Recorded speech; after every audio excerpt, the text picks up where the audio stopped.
Em sua terceira e melhor temporada, Mr. Robot traz ao público a mesma mistura justa de frenesi e realismo que nos mostra que o nosso mundo é uma distopia alucinante. É a temporada que mais responde perguntas, já que nos engata para o fim da história. No primeiro episódio da temporada, Elliot tem uma espécie de epifania, onde observa as reais consequências da revolução que criou. É uma ótima cena, reafirmando a premissa original da série, desconstruindo essa premissa e subjugando essa desconstrução. Aqui está o Elliot, o nosso herói, percebendo sua vilania e escolhendo desfazer tudo o que ele fez. A temporada segue a pergunta: será que ele pode consertar o que está errado com a economia, ou ele pode apenas piorar? Afinal, seus problemas começaram quando ele decidiu que ele era poderoso o suficiente para mudar o mundo. Há muita conversa sobre poder e divindades na série, muito que emana de Tyrell enlouquecido, mas a série parece estar mais perto de algo genuinamente cósmico. Não é algo espiritual e, claro, não é ficção científica, é algo intermediário, algo menos óbvio. Trata-se do que é mais grave, de um olhar agudo acerca das potencialidades autoritárias do próprio mundo em que vivemos, como um alerta de que, ao não se preservarem os valores econômicos da civilização humanista, o que nos aguarda é um insensato mundo de caos e confusão, onde aqueles que estão no topo permanecem nele e seguem controlando o mundo. Uma das lições que Mr. Robot insiste em dar é que não só o controle é uma ilusão, a liberdade também é. Poderia ser seu senso de escolha somente uma corda que está sendo puxado por alguém maior do que você? O quanto você realmente é livre? Senhoras e senhores, bem-vindos de volta.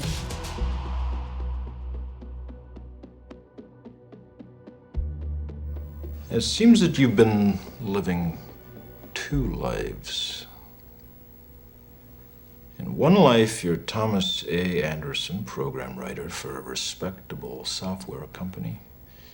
You have a social security number, you pay your taxes, and you help your landlady carry out her garbage. The other life is lived in computers, where you go by the hacker alias Neo and are guilty of virtually every computer crime we have a law for. Do you want to know what it is? The Matrix is everywhere. It is all around us. Even now, in this very room. You can see it when you look out your window or when you turn on your television. You can feel it when you go to work, when you go to church, when you pay your taxes. It is the world that has been pulled over your eyes to blind you from the truth. What truth? That you are a slave, Neo. Like everyone else, you were born into bondage, born into a prison that you cannot smell or taste or touch. A prison for your mind.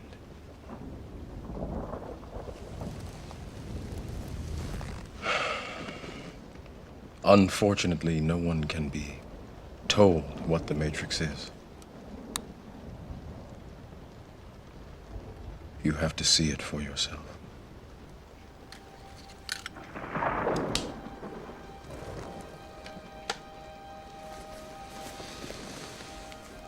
This is your last chance. After this, there is no turning back. You take the blue pill. The story ends. You wake up in your bed and believe whatever you want to believe. You take the red pill. You stay in Wonderland. And I show you how deep the rabbit hole goes.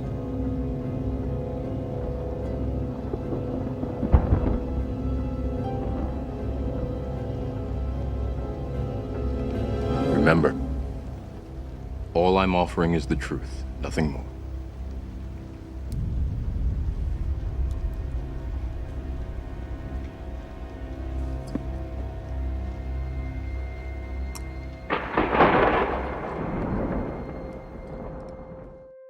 Isso é uma simulação. Na tela que você está olhando agora, existe um conjunto de números feitos especificamente para dar vida às funções que você conhece. Você não vê esses números, mas eles estão aí. Uma realidade simulada, uma simulação, existe em sua totalidade, independente do seu conhecimento de estar nessa simulação. Simulações nos dão conforto, nos permitem sermos diferentes ou estarmos em um lugar diferente, a nos dar algo que precisamos. Mas simulações são mentiras, e mentiras precisam morrer. Mas o ponto é, e se a realidade ser a simulação? E se a pílula azul for ilusória, algo para te manter na sua zona de conforto? Então o que há na pílula vermelha? Liberdade? Individualidade? Ou simplesmente a verdade? Essas são percepções que variam de pessoa para pessoa, mas eu gosto de pensar que a pílula vermelha é a pílula do conhecimento, o que eu considero ser a ferramenta mais valiosa do mundo. A chance de olhar para o mundo e não só saber como entendê-lo, mas saber como agir nele, da forma mais precisa possível. White Rose pode ser a vilã da história, mas se tem uma coisa que eu admiro nela, é a sua capacidade de valorizar o tempo. Veja bem, o tempo deveria ser a segunda coisa mais importante da sua vida. Aparentemente, White Rose faz disso a primeira, o que também é o que faz ela ser imprudente pela pressa. That one box even packed? I suppose there's some banal excuse why a month isn't enough time for those lazy mules to get my project shipped to the Congo. E claro, perigosa. Because, Philip, I had to ask you twice. Essa atmosfera atemporal também transparece na série, já que o período de poucos meses distribuídos em 3 temporadas enfatizam o cuidado com a narrativa em si, o cuidado com o tempo. Já os detalhes do passado, bom, esses sim também são bem distribuídos. O nosso conhecimento sobre os personagens nunca parece integralmente completo, não importa quantas temporadas passem. What are you talking about, Elliot? I was there. You took your baseball bat and you smashed the window, and then you kept telling Dad you were gonna jump. Elliot, you weren't pushed. You jumped. Se nas palavras do seu criador, a série fosse como uma pintura em foco, e tudo que a história faz conforme avança é nos mostrar as outras partes, o que mais resta para descobrirmos sobre Elliot? Por que há partes de seu passado tão evidentemente evitadas, escondidas, ou mesmo só erradas? Do we see reality as it is? If I close my eyes, I can imagine that everything we experience, everything we see, think, and do is unfolding simultaneously in a parallel universe. And if so, how many copies of ourselves exist? And might our mental states be conjoined, for better or worse? Mr. Robot não é ficção científica, mas acredito que ela seja pelo menos científica. Alguns conceitos sobre escândalos e hacks foram previstos pela série, e muitos outros conceitos políticos foram adaptados, como a intenção da China anexar o Congo, que também é uma intenção verdadeira. Tem também os ataques de hackers contra empresas de eletricidade, também o outro tópico explorado entre a segunda e a terceira temporadas, e claro, continua havendo um constante paralelo da história com a nossa realidade, percepção e tecnologia. Take a look at technology nowadays. It's mind-boggling. Hell, these ribs. You think it was even possible to cook them as deliciously as this 100 years ago? I mean, who knows if this is even real meat? As tasty as they are, I wouldn't be surprised if they grew them in a lab. My point is, I think anything is possible. Se no mundo em que vivemos praticamente tudo é falso, o que classifica isso como não sendo uma simulação? O que classificaria a realidade de fato? No vídeo de hoje, eu espero chegar a uma conclusão decente de onde a série quer chegar com tudo isso. Mas vamos falar sobre outro tipo de simulação, algo que é chamado nos dias atuais de sistema. Não, eu não estou falando desse tipo de sistema. E não estou falando desse tipo de sistema. Eu me refiro a algo menos óbvio, a algo mais à superfície da realidade. Vamos partir de um exemplo simples. O feudalismo era um sistema implementado com base pelos senhores das terras, onde outras famílias morariam nessas terras e produziriam a agricultura. O acordo era o seguinte: as famílias poderiam morar nessas terras, desde que dessem maior parte de sua produção para os senhores feudais. Em troca, eles teriam a proteção deles e, claro, o direito de continuar morando nas terras. Agora vamos supor que eu seja um desses senhores feudais e você seja uma das famílias que moram em minhas terras. Você me dá o que eu quero e eu te deixo morar na minha propriedade. Justo, não é? Não, porque não é tão simples assim. Apesar dos livros de história apontarem o feudalismo como um sistema morto, na minha opinião ele ainda existe. A diferença é que nós adaptamos ele. Dá até para chamar de feudalismo virtual. Uma coisa que ninguém se pergunta ao acessar a internet é: a quem seus dados realmente pertencem? Não se iluda achando que por pagar a internet você é dono dos seus dados, porque isso sim é uma ilusão. Aplicativos e provedores têm os famosos termos e condições, que claro, pelo tamanho você nunca vai se submeter a ler tudo. Então você simplesmente concorda com os termos para ter acesso ao serviço, abrindo mão de sua privacidade e seus dados gerados. A ideia de que algoritmos estão mais sofisticados e estamos em uma época onde informação é poder, já que empresas literalmente brigam pela atenção do consumidor, e se anteriormente empresas precisavam pagar pesquisadores de marketing para saber o que as pessoas querem, e hoje em dia as pessoas literalmente derramam informações pessoais na web sem ganhar nada com isso, é correto dizer que a grande maioria das pessoas está trabalhando de graça sem sequer perceber. Essa é uma ideia muito fundamentalizada na série, na primeira temporada, onde o Elliot usa termos como a mão invisível. Às vezes eu sonho em salvar o mundo, salvar todos da mão invisível, diz o Elliot. Em seu livro A Riqueza das Nações, Adam Smith usa o termo mão invisível como uma espécie de regulador da economia que sobreviveria mesmo sem a interferência de um Estado.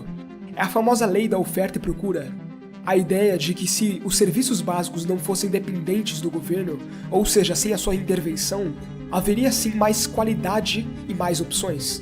Para Adam Smith, se o mercado fosse deixado em paz pelos governos, ele se manteria sempre em equilíbrio. Uma ideia que o canal do Otário, aqui no YouTube brasileiro, também defende. Para Smith, caberia ao Estado apenas 3 funções: o estabelecimento e manutenção da justiça, a defesa nacional e a criação e a manutenção de certas obras e instituições públicas, as quais essas não fossem de interesse privado, né? Ele era praticamente contra qualquer restrição à liberdade econômica que levasse ao monopólio de mercado. A mão invisível é nada mais nada menos do que o capitalismo básico, o que as pessoas querem e buscam. A queda de um governo ou a ausência de um governo não iria acabar com o capitalismo, porque a mão invisível é justamente o consumismo, e claro, o bem comum sobre esses desejos de consumo.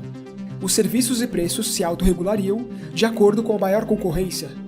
Mas quando Elliot diz essas palavras, ele não está criticando o conceito de Adam Smith. Aliás, ele já demonstrou que concorda com ele. Mas aí, ele também não está apoiando a mão invisível. Veja bem, o consumismo não é algo obrigatório. Claro, é algo do qual você é ensinado desde criança, e imposto socialmente. Crianças são ensinadas, e adultos também, constantemente com propagandas, que comprar coisas é igual a ser feliz. É sempre criado um ritmo de comprar mais e mais e mais, eternamente, porque afinal você foi ensinado a vida inteira a ser assim, a seguir por esse caminho, porque essa é supostamente a sua única escolha. Como saber em que lado você está em tudo isso? É bem simples. Se você faz aquilo que todo mundo faz, você toma a pílula azul. Você é uma ovelha branca. Elliot, além de tomar a pílula vermelha, por assim dizer, que ao meu ver representa o conhecimento, ele também é uma ovelha negra. Ele não segue regras, ou seja, ele simplesmente observa o mundo como ele é, em vez de seguir o efeito manada. Ele chega às suas próprias conclusões, essas que são baseadas na realidade, não no consumo. O consumismo cega as pessoas, porque ele fornece prazer, e geralmente ninguém nesse momento se questiona se comprar algo é uma escolha, ou se é algo que foi induzido. Elliot é alguém que eu costumo chamar de acordado, porque a verdade é que 90% das pessoas ainda estão dormindo. Ninguém é mais irremediavelmente escravizado do que aqueles que falsamente acreditam que são livres. Essa frase tem mais de 200 anos e é mais relevante do que nunca. Quando Elliot diz que quer salvar todos da mão invisível, significa que ele quer acordá-los. Ele quer que as pessoas vejam o mundo como ele vê. Mas há algo que Elliot não considerou nessa luta contra o topo dos 1%. As pessoas não querem acordar. Porque seguindo essa analogia que eu estou fazendo, é muito gostoso só ficar dormindo, infinitamente mais fácil. Dopa você, dá prazer a você, e para a grande maioria, isso é o suficiente. Em seu livro Ensaio sobre a Liberdade, John Stuart Mill afirmava que os indivíduos deveriam ter o direito de conduzir suas experiências para a vida, livres da interferência do Estado, desde que ninguém fosse prejudicado. Existe também a teoria dos jogos, aquelas sequências estratégicas da matemática que observam as situações de como jogadores escolhem ações em benefício próprio. A contribuição de John Nash na teoria dos jogos, por exemplo, é marcada por quais circunstâncias os seres humanos tendem a se comportar irracionalmente em jogos como xadrez, definindo o resultado independente de sua habilidade com o jogo. Isso ocorre com muita frequência, porque nossas ações são dominadas por normas sociais, ideias de imparcialidade, e não pela racionalidade. O exemplo é xadrez porque é um jogo onde a vitória de um jogador é sempre completa, assim como a derrota de seu oponente. Mr. Robot faz uma referência a essa balança, a esse equilíbrio, em sua segunda temporada. I can't beat you. And you can't beat me. We could play again, but we will always be at this impasse. Eu acho a terceira temporada a melhor até agora. mas é inegável o quanto a segunda é repleta de referências, detalhes e até mesmo uma dupla metalinguagem, que é basicamente uma ideia dentro de uma ideia dentro de uma ideia. Isso não é uma surpresa, já que a série sempre fez referências a um conceito da teoria dos jogos, o chamado o jogo de soma zero. This is a zero-sum game. Calculate all the outcomes. This is a zero-sum game, accept the truth. No jogo de soma zero, o benefício total para todos os jogadores para cada combinação de estratégias sempre soma zero. Um jogador só lucra com base no prejuízo do outro. A relação entre Elliot e Mr. Robot tem sido um jogo de soma zero há 3 temporadas, desde que Elliot encontra com Mr. Robot no metrô e decide fazer parte da revolução. A partir daí, um sempre batalha com o outro. O lucro de Mr. Robot só surge com o prejuízo de Elliot. Exatamente por isso é tão simbólico essa bendita ressurreição dos dois, a ideia de que eles precisam voltar ao início para fazer tudo diferente, porque no fim eles percebem que ambos estavam sendo manipulados pela elite. É uma narrativa bem ambiciosa se você parar para pensar. É como se Sans Mail fizesse o telespectador andar em círculos para voltar ao início. Nisso, enquanto aprendemos profundamente sobre todos os personagens e suas motivações, sobre o sistema e suas remanescências. Agora tudo parece um déjà vu, e a premissa original é o foco. O vilão original também está de volta.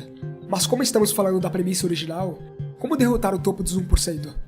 Bom, o hack não resolveu em nada, então eu não faço a mínima ideia. Indústrias bilionárias não caem e não acabam, simplesmente porque as pessoas dependem delas. E geralmente porque as pessoas estão dispostas a trocar suas liberdades por estímulos de prazer. Para mudar a mão invisível, mudar o consumismo, Elliot teria que mudar a mentalidade das pessoas. Eu sinceramente não acho que isso seja possível. A mídia mainstream manipula o mundo porque as pessoas querem mesmo é se acomodar. Eu sou pessimista, eu não acho que exista uma forma de derrotar o topo dos 1%. Eu acho que o sistema foi tão bem construído e tão bem aperfeiçoado que ele é atualmente à prova de falhas. Digo, no sentido de acabar com ele. Eu realmente não acho que seja possível. É tarde demais, e eu vou explicar o porquê. A internet está mudando novamente. Na última década, os serviços baseados na internet tendem à centralização. Hoje, um punhado de empresas controla as plataformas que usamos para pesquisar informações, armazenar nossos dados pessoais, gerenciar nossas identidades online e nos comunicar de maneira pública e privada. Ao mesmo tempo, um grupo de tecnologias aparentemente não relacionadas está sendo desenvolvida na periferia da indústria tecnológica, variando de mensagens criptografadas a dinheiro virtual. Dentro dessa comunidade, o Web 3.0 se tornou o termo genérico para a visão de uma nova e melhor internet. Uma internet onde pagamentos e dinheiro são nativamente digitais, onde os aplicativos descentralizados competem com os centralizados e onde os usuários têm mais controle sobre sua identidade e dados. No entanto, muitas vezes lutamos para articular o que isso significa. Para exemplificar, vou usar um exemplo que eu gosto muito. No livro de ficção científica de Aldous Huxley, Admirável Novo Mundo, uma civilização ultra-estruturada tem como objetivo obter a felicidade de todos os seus membros, qualquer que seja a sua posição social. Os membros dessa civilização tomam uma droga chamada soma, que assim como as drogas da vida real é como uma pausa da realidade, estimulando euforia, alucinações e outros efeitos agradáveis aos usuários. A droga em si também ajudava em termos de anúncios publicitários, feita para o cérebro humano dar mais atenção a eles. A droga soma não é um vício privado, é uma instituição política que ajuda no controle das massas. Isso te lembra alguma coisa? Para aqueles que assumem que vivemos em uma sociedade livre, não estão prestando atenção entre as semelhanças das distopias e a nossa realidade. Nesse mundo, a tecnologia, drogas, pornografia e outros diversos prazeres criaram cidadãos tão distraídos que não conseguem nem notar as correntes que os prendem. Como eu falei, as pessoas não querem estar acordadas, afinal elas foram ensinadas a vida toda que a satisfação de suas vidas vem através do consumismo, que também inclui, é claro, entretenimento. Na terceira temporada, a série faz uma sátira de si mesma, como se estivesse enfatizando que por ser entretenimento, por ser uma série de TV, ela também faz parte do problema. They packaged the fight into product. Turned our dissent to intellectual property. É com isso que Sans Mail traz à tona a capacidade já explorada anteriormente de fazer o público pensar, não só sobre a série e sua narrativa, mas pensar além disso, em sua própria condição como telespectador. No Instagram dele, no lugar de sua foto, Ismail usa a cena onde o Elliot descreve o topo dos 1%. Ou seja, o diretor se assume como parte do problema. Esse é o poder da autocrítica. A ideia de que se você quer acordar as pessoas sobre o sistema atual, primeiro você precisa fazer parte dele. Sim, o que eu estou dizendo é que somente alguém que está no topo pode derrubar o topo dos 1%, o que nos leva ao motivo de a paternidade de Philip Price ser tão importante nesse final da série. Em Admirável Novo Mundo, a promiscuidade sexual é promovida pelo Estado para assegurar que todos gostem de servir para um propósito do bem maior da humanidade, por assim dizer, com ideias supostamente românticas de que todo mundo pertence a alguém, nesse caso que você precisa estar com alguém, é imposta a pessoas desde uma idade muito nova, e com o passar do tempo, esse pensamento vai crescendo, e com o desenvolver sexual do indivíduo, que em busca de conexão e aceitação social, se submete às instituições de monogamia e idealizações familiares forçadas, todos se sentem obrigados, ou mesmo acreditam que a escolha de se casar veio de sua própria cabeça, quando na verdade é uma propaganda que lhe é vendida durante a vida toda. E assim como todas as outras coisas que todos os outros fazem, você realiza, sem sequer se questionar se realmente queria isso. A pressão social é tão grande que em algum momento o indivíduo que busca aceitação acabará cedendo, ou pelo menos essa é a ordem natural das coisas. Em Red Wing Barrel, o diário de Elliot, escrito por Sans Mail, Leon critica ideias como casamento e monogamia, denunciando-as como indústrias obrigatórias. Nesse caso, o indivíduo é tão pressionado para fazer que ele eventualmente acaba fazendo parte. Os paralelos que existem em Admirável Novo Mundo e Mr. Robot com a nossa sociedade em mundo moderno são inegáveis. Milhões de pessoas se dopam com substâncias e medicamentos. A habilidade de satisfazer prazeres sexuais online levou uma dezena de usuários a se tornarem viciados em pornografia. E claro, talvez a maior epidemia da humanidade, o vício em celulares e outros dispositivos que fornecem gratificações instantâneas e também inúteis distrações que consomem a atenção de 90% das pessoas durante grande parte de seus dias. A verdade é que se o consumismo não existisse, metade dos problemas do mundo também não existiriam. Segundo Aldous Huxley, no futuro as pessoas poderiam ser controladas não pelo uso da força, mas simplesmente dando o que elas querem, convertendo as massas com infinito suprimento de prazeres. A lógica é a seguinte: prazeres podem ser usados para privar as pessoas de sua liberdade. E de fato ele previu o futuro. Estamos nessa época atualmente. É isso o que eu quero dizer com isso ser uma simulação. Não só a tela onde você está vendo esse vídeo, mas aquilo que você coloca no seu corpo. Carnes que são criadas à base de antibióticos e hormônios, alimentos que deveriam ser naturais, mas são adicionados mais açúcar. Tudo é uma grande epidemia de açúcar, porque afinal, dá dinheiro. Que se danem as futuras gerações que são ensinadas a consumirem alimentos que estão diretamente ligados ao desenvolvimento de câncer. A indústria alimentícia é uma piada, a indústria farmacêutica é uma piada, a indústria publicitária é uma piada maior ainda. Aliás, é até difícil achar uma indústria por aí que não seja uma piada. Você quer falar de realidade? A realidade é que teóricos da conspiração são tão burros em não tomar vacina porque eles dizem que é uma conspiração do governo para dar câncer nas pessoas, mas esses mesmos não vão parar de comer porcaria, essas que sim têm comprovação científica que esses alimentos estão associados a 80% das doenças modernas. Como sempre, o consumismo sempre vence. Isso é a realidade. Para derrubar o topo dos 1%, é necessário derrubar o consumismo. Em um mundo perfeito, Elliot conseguiria, mas a série já se mostrou ligada ao realismo, deixando claro que lá é um mundo tão imperfeito como o nosso.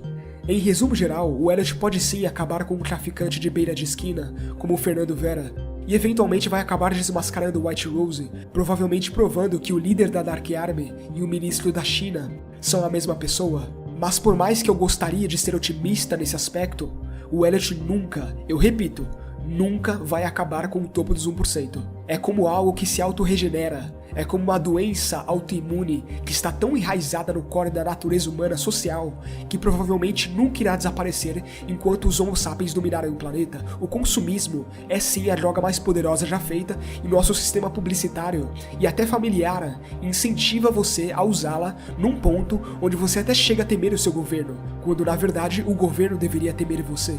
Se as pessoas fazem o que elas querem e realmente acham que estão no controle, elas sempre vão se sentir livres, porque não são capazes de enxergar as correntes que continuam prendendo elas a vida inteira. This control you think you have?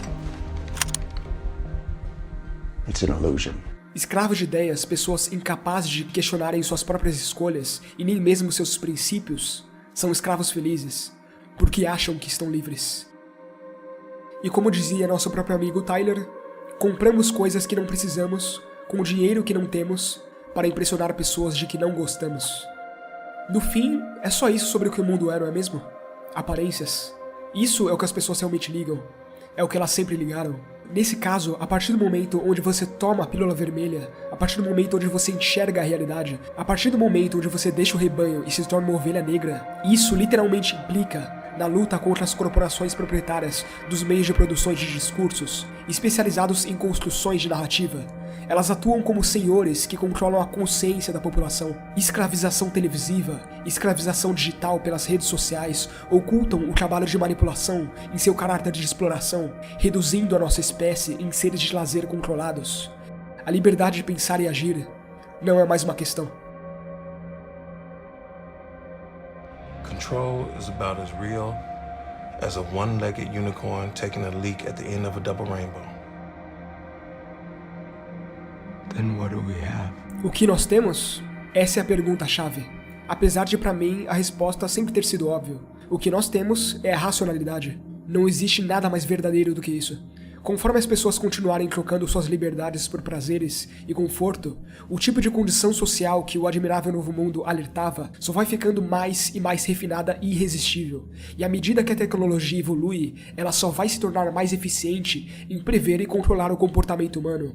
E apesar de ainda existirem pessoas que são capazes de resistir a esse tipo de manipulação, a maioria delas nem sequer realmente escapar dessa grande ilusão. Nesse cenário, só existem dois tipos de pessoas: aquelas que agradecem pela sua prazerosa condição de servos sociais e meros algoritmos que são, e aqueles que resistem a esses prazeres, não só por sua liberdade, mas também pela sua competência em evoluírem como indivíduos. Afinal, essas drogas modernas que dão satisfação instantânea estão diretamente ligadas a déficit de atenção e ansiedade social. Inevitavelmente, os surtos de depressão estão diretamente ligados com a tecnologia e a indústria das porcarias, que criou uma dezena de pessoas com distúrbios alimentares. E mesmo que chegue uma época em que todos saibam dessa manipulação, nada vai realmente mudar. A grande maioria nunca vai abrir mão de lazer por liberdade, porque as pessoas querem mesmo é se acomodar. Inicialmente, o Estado democrático tem 3 poderes: o legislativo, o executivo e o judiciário. O quarto poder, geralmente chamado de moderador, é referente aos meios de comunicação. Nesse caso, a capacidade do público em exercer tanto poder e influência na sociedade quanto os 3 poderes originais. E se você reparar, hoje em dia, esse tem até mais peso do que os anteriores. Isso é uma coisa boa. Veja bem, os 4 poderes são divididos ao meio, a famosa direita e esquerda. Eu prefiro a analogia preto e branco, porque assim eu posso me identificar como cinza, porque é óbvio que seja lá qual lado você escolha, você está condenado ao mesmo destino dos outros. Apesar do criador da série obviamente escolher lados quando se trata de política, ele tem pelo menos a decência de manter o Elliot no cinza. Afinal, as preocupações de Elliot não são locais, elas são globais. E é aí onde a gente chega no quinto poder. O quinto poder é a capacidade de ter acesso a informações confidenciais. Especialmente para um hacker ou simplesmente alguém que bolou uma ideia sobre privacidade governamental, o quinto poder pode ser usado como uma arma. Esse poder é simplesmente a capacidade que a tecnologia nos dá para alguém inteligente como Elliot, por exemplo, conseguir expor informações governamentais que são ocultas do público, como essa filmagem revelada por Julian Assange via Wikileaks. A ideia é só mostrar aos cidadãos como o dinheiro de seus impostos está sendo gasto nessa suposta iniciativa antiterrorista. O personagem White Rose é usado como véu para vermos como simples notícias são manipuladas para serem tendenciosas, e claro, como a iniciativa antiterrorista é muitas vezes uma desculpa para utilizar recursos, essa do qual na série estava sendo manipulada.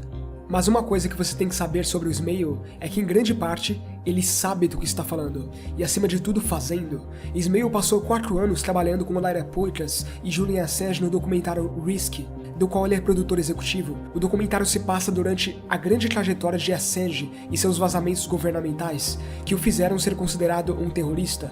Assim como Edward Snowden, por exemplo, ele não estava fazendo nada além de espalhar a verdade. Assistir ao documentário é algo bem interessante, olhando em retrospecto. Você até vê uma potencial inspiração para a jornada de Tyrell nessa temporada. O quinto poder prega particularmente o fim da censura e ocultação de informações governamentais, a ideia de que todos deveriam saber sobre o que se passa com o seu próprio país e quais são as providências sendo tomadas a tais problemas. E quando eu digo saber o que se passa, eu não me refiro à televisão. Não acredite em tudo que você vê na televisão. Os Estados Unidos são incrivelmente mais problemáticos do que o resto do mundo em uma dezena de questões. Esta é somente uma delas. Mas o ponto é, se você tem o tipo de habilidade e competência que o Elliot tem, o seu destino nunca é lá muito saudável se você tenta fazer alguma coisa para realmente mudar o sistema. O que nos leva onde a jornada de Elliot deve terminar. Há duas resoluções simples onde a série pode terminar nesse aspecto. Uma delas é Elliot terminar como os dois mais famosos hackers revolucionários que tentaram derrubar o topo dos 1%, por assim dizer, né, na nossa realidade. O Julian Assange e o Edward Snowden, que foram extraditados e necessitam de asilo em outros países. Já que o Elliot realmente se comprometeu a fazer essa mudança, como ele diz ali no final da terceira temporada, esse é o maior risco. A segunda opção é ele perceber que o sistema é falho. Digo falho com as pessoas, não falho com si mesmo, né? O sistema se auto-regenera e nunca realmente será derrotado enquanto houver pessoas para mantê-lo. E por mais que ele tente, o topo continuará no topo. Me desculpa, mas essa é simplesmente a realidade. Elliot pode chegar à mesma conclusão que o Irving chegou sobre o sistema, fazendo Mr. Robot perceber que as pessoas não querem mudança, elas querem acomodação. Nada é realmente capaz de mudar isso. Mr. Robot sempre foi uma série muito real, mesmo em termos de expectativas. Ela até mesmo matou aquele estereótipo do hacker de Hollywood. Hollywood hacker bullshit. I've been in this game 27 years. Not once have I ever come across an animated singing virus. I bet you right now some writers working hard on a TV show that'll mess up this generation's idea of hacker culture. Isso, meus amigos, é o poder de um bom roteiro. E não é que ele realmente bagunçou a cabeça dessa geração como ele prometeu? Em 1983 teve o David Littman, o inteligente e entediado adolescente de Seattle que se divertia no War Games. E ao analisar os números do telefone com o seu modem primitivo do seu computador, procurando sistemas para invadir e explorar, é quando ele se conecta a um sistema misterioso, aparentemente uma rede interna para uma empresa de desenvolvimento de jogos. Ele quase começa a Terceira Guerra Mundial, porque essa empresa de jogos é na verdade o Pentágono. E o jogo que ele iniciou é o Núcleo Autônomo, uma capacidade de retaliação projetada para lançar milhares de mísseis. É isso o que nos diz de uma forma não tão complexa que o Quinto Poder é o mais poderoso dos poderes. Cora Dana, produtor executivo, roteirista e também especialista em sistemas, é grande parte responsável por dar à série o rigor tecnológico que a define. Ainda assim, por mais impressionante que seja a capacidade da série em termos de fidelidade tecnológica e sistemática, na minha opinião, ainda mais sublime é a capacidade dela em criar pontas de possibilidades sobre a própria história. Todos sabemos o quanto Ismail curte fazer um plano sequência, e apesar do excelente episódio 5 da terceira temporada, eu também adoro o plano sequência do quarto episódio da primeira temporada, que na verdade acontece na cabeça de Elliot. Nesse episódio, Elliot está mal sofrendo as consequências de ser um grande drogado de merda. Ele pede a Mr. Robot justamente uma carreirinha, né? Que seria uma forma de ele voltar ao normal, por assim dizer. Eventualmente, Mr. Robot concorda e leva ele para uma biqueira. Tudo o que acontece depois disso são uma das sequências mais insanas de toda a série, tudo acontecendo dentro da mente do Elliot. Dear brothers and sisters, now is the time to open your eyes. If you have not yet woken up to the reality of profiteering and enslavement we've been warning you about, I hope you realize we are fast running out of time. The governments of the world and their corporate masters do not want us to speak. Why? Because we unlock truths. We expose villains. We exorcise demons. Citizens of the world, we are here to help. If you have any interest in waking from your slumber, in retrieving lost, damaged, or stolen memory, we are here for you. Sim, memória danificada, roubada ou perdida. É disso que eu estou falando. Essa é uma das cenas que eu mais gosto porque ela é uma das ilusões que Mr. Robot cria. Elliot pediu a ele e ele realizou, mesmo que só mentalmente. É uma das primeiras demonstrações do que ele é realmente capaz de fazer para proteger a sanidade mental de Elliot. Ou às vezes, é claro, enganar o Elliot. Claro que o objetivo no geral é mais proteger o Elliot, coisa ainda mais explorada no futuro. E com esse lance do passado não ser o que parece, uma ideia que a série continua jogando com o telespectador, né? A Darlene, por exemplo, disse que estava presente e viu o Elliot se jogando da janela. Não foi o pai dele que o empurrou. Aliás, ela afirma que o Elliot mandou ela se esconder no armário, pegou um taco de beisebol, quebrou tudo e em seguida, quando o pai dele apareceu, Elliot se jogou da janela. Agora observe essa cena da primeira temporada. This is where it happened, isn't it? What? Where what happened? You remember anything about that window? What are you doing? Calm down. You pushed me out this window. Elliot. So you pushed me off the boardwalk. Elliot, come on. No, maybe you're the one who needs some pushing now. Calm down. It was an accident. Bullshit! I was 8 years old. You thought I deserved it. That's what you said, isn't it? No, yeah, right before you pushed me again. No, Elliot, you thought you deserved it. You felt guilty about this your whole life, about telling people my secret. This anger was never at me. It was at you. Please, Elliot, you don't have to be angry at yourself anymore. Just let it go. Please, let it go. You're right. I was angry. I was angry at myself. I hated myself for doing what I did to you. I'm ready to let go. Elliot mesmo diz a Darlene que o pai dele o empurrou sem querer porque ele estava com raiva por Elliot ter contado que ele estava com câncer, o que era para ser um segredo. O que essa cena deixa claro é que essa é uma história que Elliot conta pra si mesmo durante toda a série. A primeira temporada tem essa cena aí, a segunda tem remanescências disso, mostrando como o Elliot cai da janela, e a terceira temporada mostrando uma cena depois que ele caiu, nesse caso já com o braço quebrado, né, e ainda bravo com o seu pai, que aparentemente não fez nada. Aliás, é justamente depois disso que ele morre e o Elliot integra Mr. Robot à sua vida desde novo. A conversa entre ele e a Darlene acontece no final da terceira temporada, mas essa é uma parte importante da história, senão ela não ficaria voltando toda hora. É algo que está no core da história, que eu sinceramente acho que se encaixa com outros aspectos dessas alucinações de Elliot que eu estava falando, que sempre parecem enfatizar que o passado de Elliot não existe, ou que não pode ser encontrado. Quando Elliot caiu, a mãe dele diz que Deus diz que não há acidentes. White Rose, por exemplo, diz que não acredita em acidentes. E curiosamente, ele é um dos que estão no topo dos 1%, um dos que brincam de deuses sem permissão. Acredito que agora que estamos chegando ao fim da história, vamos ter algumas respostas do que exatamente isso significa. O que estamos realmente perdendo nessa história toda? Porque uma parte do passado de Elliot é um borrão que nem mesmo ele conhece. That was the day of my accident. When my dad pushed me out the window, we were at the hospital till pretty late. Your dad pushed you out a window?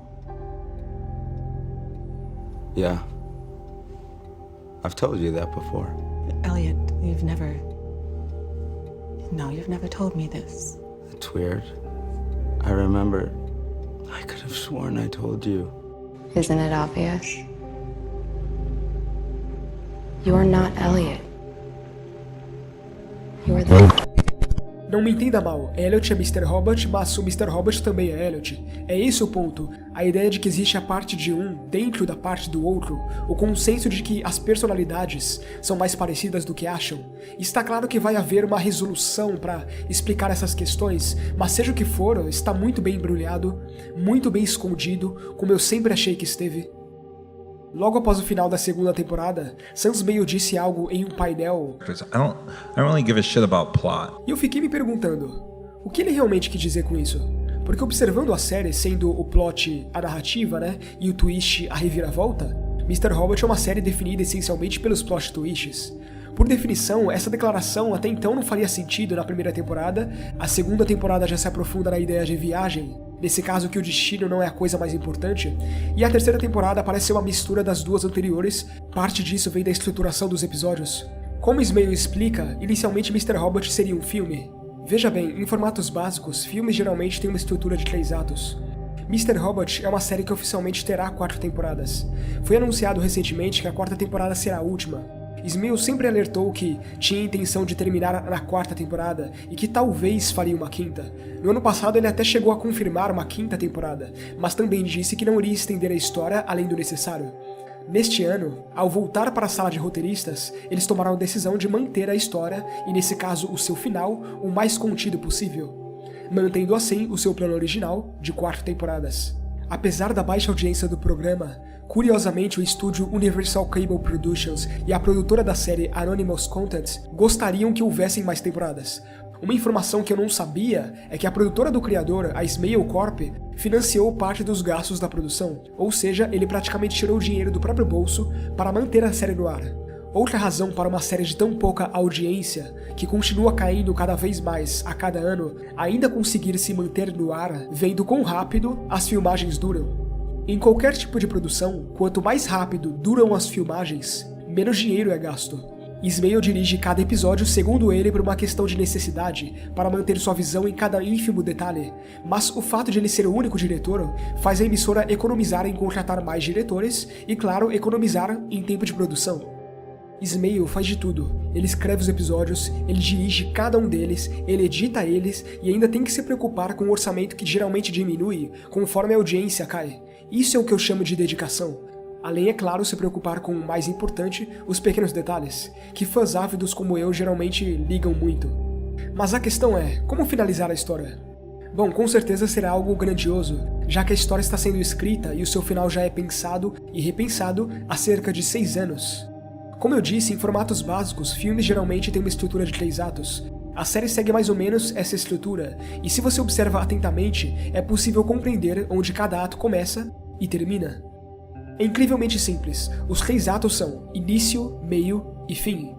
No livro Manual do Roteiro, escrito por Sid Field, ele estrutura as 3 partes da história, os 3 atos, da seguinte maneira. O primeiro ato é a apresentação, o segundo ato, o confrontamento, e o terceiro ato, a resolução. O primeiro ato tem o dever de fornecer pelo menos 25% de toda a história. O primeiro ato são os 10 episódios da primeira temporada. Roteiros de cinema geralmente têm cerca de 120 páginas, sendo que o primeiro ato termina geralmente na 30ª. A razão de Mr. Robot ser uma série de TV é porque Ismael estava escrevendo a 90ª página e percebendo que ainda estava longe de terminar o primeiro ato. O episódio piloto tem 64 páginas, o que nos diz que ele estava no segundo episódio e percebeu que não seria mais um filme. Vamos então ignorar o número de páginas da estruturação. O episódio piloto tem a função de nos apresentar o conceito. Vejamos como fica no roteiro. Preto. Elliot fala em voice-over. Olá, amigo. Olá, amigo. Isso é tosco. Talvez eu devia te dar o nome. Mas pra quê? Você só existe na minha mente. Não podemos esquecer disso. Merda. Eu estou realmente falando com uma pessoa imaginária? Vamos pausar o vídeo agora, porque é nesse momento onde a série corta uma parte do roteiro. Essa é uma coisa que não foi removida na edição, na verdade ela sequer foi filmada. Na série seria agora onde o Elliot nos contaria sobre o topo dos 1%, mas no roteiro, nesse mesmo momento onde as silhuetas se formam, Elliot diz mais alguma coisa. Jazz alto e violento aumenta a trilha sonora. No preto da tela, as silhuetas começam a se formar. Elliot em voice-over diz: eu às vezes acho que dinossauros nunca existiram. Eu penso nisso sem absolutamente nenhuma razão científica. Eu tenho insônia crônica. Eu acho que alienígenas são reais. Eu acho que são invisíveis e olham diretamente para nós. Eu também acredito que há um grupo sombrio de pessoas ricas que secretamente comandam o mundo. Essa parte aqui é só descrição, tá? Nos retiramos ao perceber que estamos em um escritório, olhando para fora de um arranha-céu do alto de Manhattan. Figuras sombrias se sentam e ficam em torno de uma mesa de conferência, discutindo. Elliot continua falando em voice-over. Eu estou falando sobre os 10 ou 15 zilionários que não conhecemos. Os caras que controlam os caras que têm o controle. Os caras que brincam de deuses, sem permissão. Corta para o preto. Elliot em voice-over diz: e agora eu acho que eles estão me seguindo. Metrô da cidade de Nova York. Em locomoção. Pela manhã. Finalmente conhecemos Elliot, acima dos 20 anos. Seu capuz lança uma sombra sobre seu rosto. Ele espreita, olha para 2 homens misteriosos vestidos de preto, um de cada lado do trem. Um lê o New York Post, e o outro olha para frente desconfiado. Elliot continua falando, em voice-over. Isso é sobre ontem à noite. Deveria ter ido à festa de aniversário da Angela. Bom, na sequência, o roteiro, assim como a série, corta para a cafeteria, onde o Elliot chama a polícia, e arma para aquele pedófilo. Nesse caso, em vez de ir à festa da Angela, ele foi fazer justiça com as próprias mãos. Isso, assim como todo piloto, nos introduz ao protagonista, nosso papel na história como amigo imaginário e o fato de o protagonista não ser lá bem confiável. Já sabemos que ele tem insônia crônica e acredita em aliens. Acredito que essa parte tenha sido retirada do produto final, talvez para dar menos foco à doença de Elliot. Ele aparenta ter sintomas de esquizofrenia, mas na verdade seu problema é distúrbio de identidade dissociativa, o que lhe dá a capacidade de ter diferentes personalidades em um mesmo corpo. Para mim é bem interessante como esse diálogo mistura mitologias, ou mesmo coisas que não podem ser provadas ainda, como aliens, por exemplo. No caso dos dinossauros, há realmente provas de que eles realmente existiram. O próprio Elliot assume o seu embaraço. Mas acredito que isso foi retirado talvez para não acharmos ele tão doido como ele realmente é. Ainda assim, a presença disso no roteiro original me lembra a presença de vários aspectos irreais com os reais, ou pelo menos a possibilidade de algo em comparação com a realidade de fato.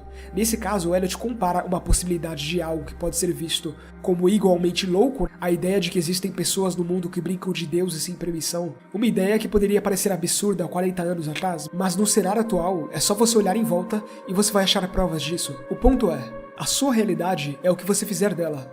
Suas escolhas nessa realidade importam, porque essas escolhas manipulam a sua percepção. Este é um tema que a série continua se aprofundando com o passar das temporadas, e esse pequeno diálogo é só um dos muitos que estão por vir que incrementam ideias em forma de metalinguagem, só para depois, no segundo ato, redefinir essas ideias. Se toda a jornada de Elliot na primeira temporada, nesse primeiro ato, gira em torno de sua percepção e, claro, o desmoronamento dessa percepção, que começa assim que ele descobre que Darlene é na verdade sua irmã, para depois descobrir que Mr. Robot é o seu pai, que na verdade não é seu pai, Mr. Robot é na verdade ele mesmo, e Mr. Robot é só uma representação vingativa e revolucionária de como Elliot gostaria que seu pai tivesse reagido ao sistema que matou ele. Mr. Robot é uma personalidade. Tudo isso é a apresentação. Nesse jogo de soma zero, Elliot tem que se conformar que a culpa do hack se concretizar é de sua personalidade, ou seja, de si mesmo. O primeiro ato implementa o conceito, os personagens, muitos deles para reviravoltas do futuro, implementa o vilão e deixa implícito que esse mesmo sujeito, que aparentemente é poderoso já que ele está em uma mansão com líderes mundiais e ao mesmo tempo já contribuiu para a revolução de Elliot, no final temos também a culpa e desilusão, que nos leva a essa guerra de personalidades que está para acontecer na temporada seguinte. Coincidentemente, por ter roubado uma cachorrinha fofinha e ter hackeado um certo sujeito desprezível, Elliot vai preso, dando início assim ao segundo ato. Veja bem, o segundo ato é por definição sempre maior que o primeiro e o terceiro. Aliás, o ideal é que ele seja pelo menos 2 vezes maior que o primeiro ato. Quando eu falo do segundo ato, eu não estou falando só da segunda temporada, mas sim da segunda e da terceira juntas. No total, 22 episódios. Quando você observa como a segunda temporada se conecta com a terceira, fica claro que essas duas são sim o segundo ato. Para mim, a segunda temporada foi muito melhor que a primeira. Aliás, me parece que cada temporada de Mr. Robot é sempre melhor que a anterior. O segundo ato é a confrontação, onde o personagem principal enfrenta obstáculo após obstáculo que o impedem de alcançar sua necessidade dramática. É correto dizer que desde o momento em que vai preso, ao momento em que é baleado por Tyrell, e entre o momento em que acorda na cama de Angela e o momento onde 71 instalações da E-Corp são explodidas no maior ataque terrorista da história, Elliot está sim em fase de confrontação. Como dizia o Sid Field sobre o segundo ato, todo drama é conflito. Sem conflito não há personagem, sem personagem não há ação, sem ação não há história, e sem história não há roteiro. Por definição, por mais que pareça que a apresentação seja mais importante, o desenvolvimento de personagens já estabelecidos é mais valioso do ponto de vista da criação de uma história, porque é aqui onde a história de fato é enriquecida. E é isso que o Smale quer dizer quando não dá mínima para o plot, porque a narrativa em si só seria uma desculpa para desenvolver personagens. Como dizia Joe Trube em seu livro The Anatomy of a Story, o que é que o contador de histórias revela e esconde da audiência? Ponto-chave.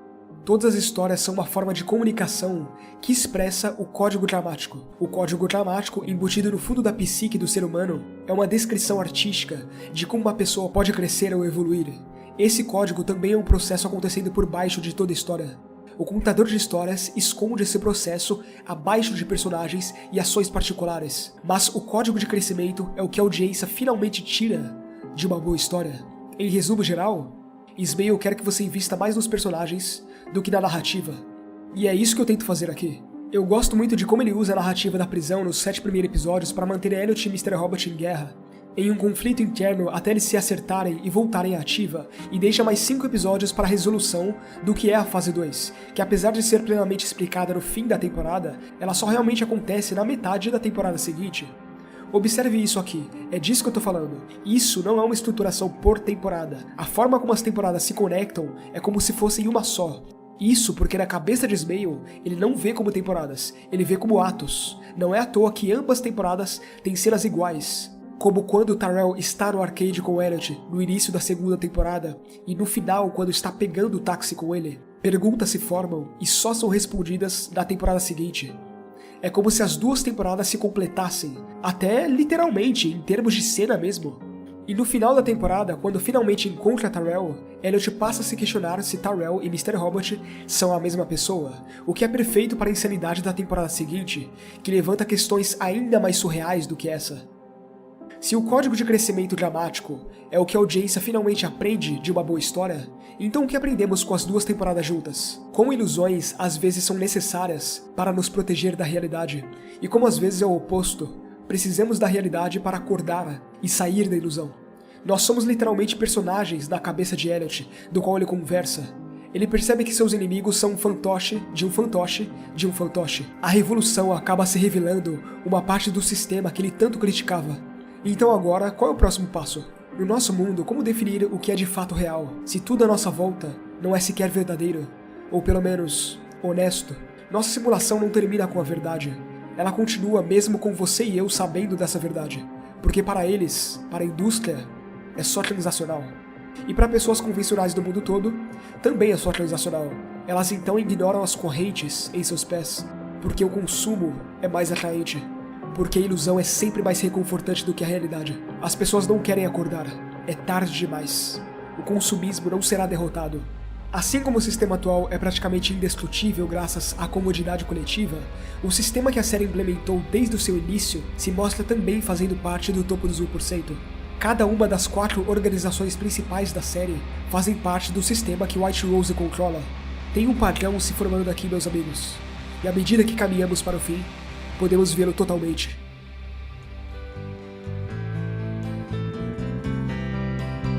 I'd love to change the world,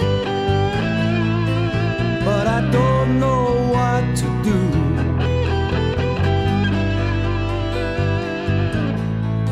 So I leave it up to you.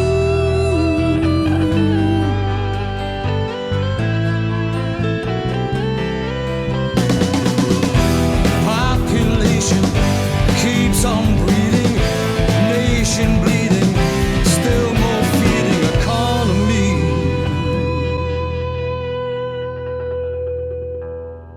Obrigado por assistir a 4ª e última temporada de Mr. Robot estreia em 2019. As filmagens ainda nem começaram porque o roteiro ainda está sendo escrito. Nesse final de ano também vai sair a primeira HQ oficial da série, que vai contar o início da F-Society. Assim que sair eu vou fazer um vídeo sobre o material também. Desculpem pela demora, eu sei que doeu ficar sem vídeo de Mr. Robot por tanto tempo, mas eu estive trabalhando nos futuros vídeos do canal e isso me manteve muito ocupado. Uma forma de eu compensar a demora é que você pode assistir a parte 8 agora, é só clicar na tela. A parte 8 é um vídeo raiz, focado em análise da 3ª temporada e a especulação para a 4ª, com muitas teorias. Então é isso, aproveitem e até mais.